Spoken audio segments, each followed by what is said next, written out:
ఒకసారి ఒక ఆవిడ పిల్లలు లేరు అని బాధపడుతూ ఒక స్వామీజీని కలిసింది. అప్పుడు ఆయన, "నువ్వేం దిగులు పడకమ్మా, అక్కడున్న మామిడి చెట్టు నుండి ఒక మామిడి పండు తుంచుకుని తిను. నీకు ఖచ్చితంగా సంతానం కలుగుతుంది" అన్నారు.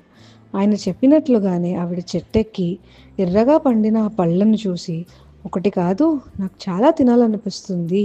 అయినా ఇన్ని పళ్ళ ముందర ఒక 10 పళ్ళు తగ్గితే ఎవరికి తెలుస్తుంది" అని చెప్పి చాలా కోసుకొని కిందకి దిగింది. కానీ కిందకి దిగేసరికి ఒకటే మిగిలింది. అయ్యో! ఇవన్నీ ఎక్కడ పడిపోయాయి అనుకుని మళ్ళా వెళ్ళి ఈసారి తన చీర కొంగులో ఆ 10 పళ్ళు దాచుకుని కిందకి దిగింది. అయినా సరే ఒకటే ఉంది. చాలాసార్లు అలా చేసిన తర్వాత తనకు అర్థమైంది తనకిచ్చిన బ్లెస్సింగ్ ఒక మ్యాంగోకి మాత్రమే అని.